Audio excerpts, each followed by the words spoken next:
10 creepy rituals we once used to celebrate Halloween. By our best guesses, Halloween may be older than Christianity. In those days, it was a Celtic pagan festival called Samhain, a time when the barriers between the land of the living and the dead blurred. Little is recorded of how Samhain was celebrated, and so we've had to gather what we know from legends and secondhand accounts.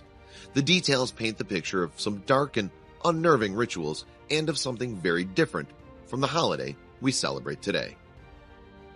Number 10. The ritualistic murder of kings.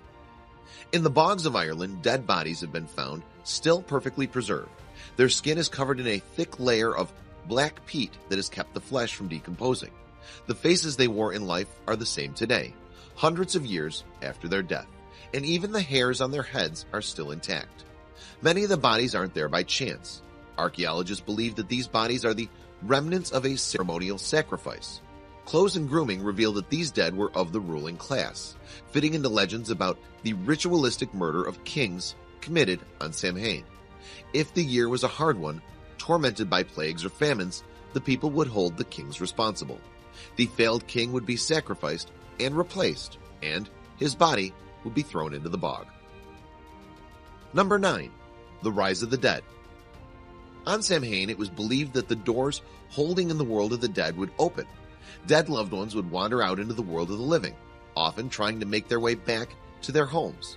In some places, they took pity on the dead.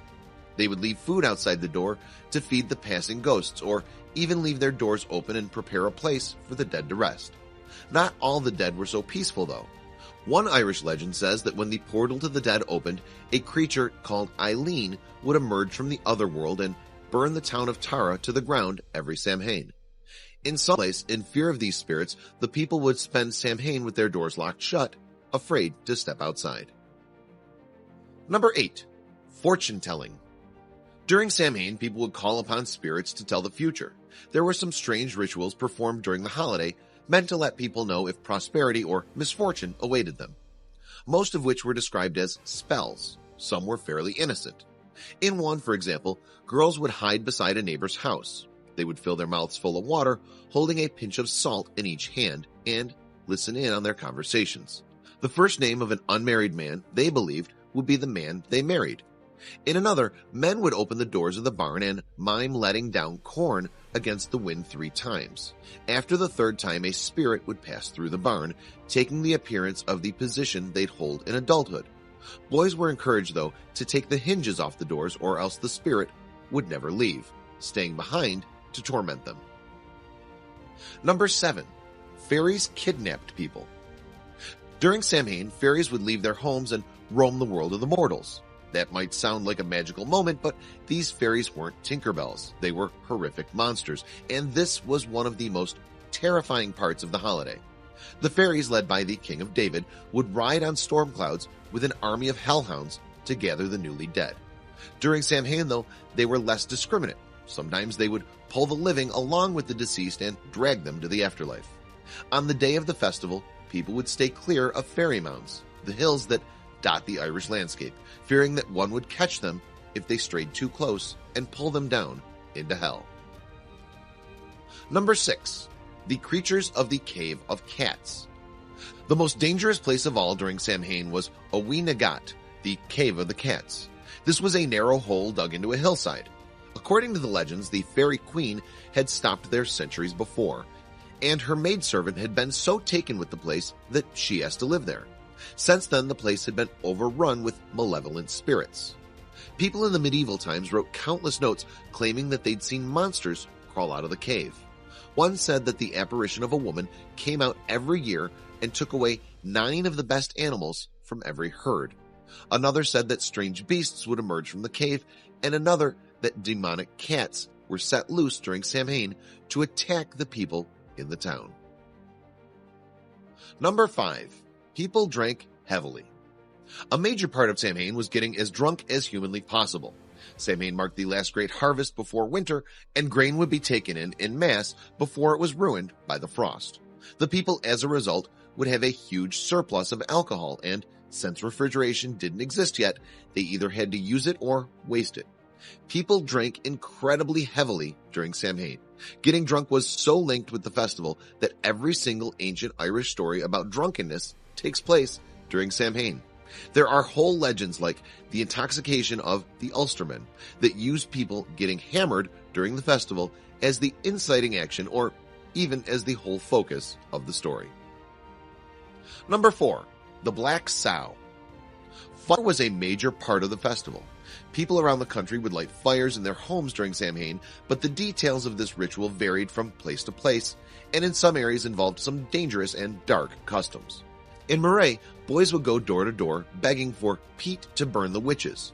They would make a great fire and lie down as close as they could to it without getting burned, letting the smoke billow over their bodies.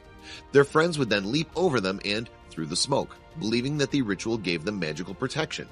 In parts of Wales, people would jump over the fire and run away, imagining a creature called the Black Sow would take the slowest runner.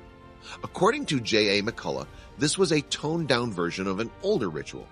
In the past, he claims, they would catch one of the runners. The victim would, laden with the accumulated evils of the year, and throw him onto the bonfire as a human sacrifice. Number 3. People dressed up as the dead. Costumes were a part of Samhain just like modern Halloween. In those days, though, nobody dressed up as a superhero. They dressed as the dead.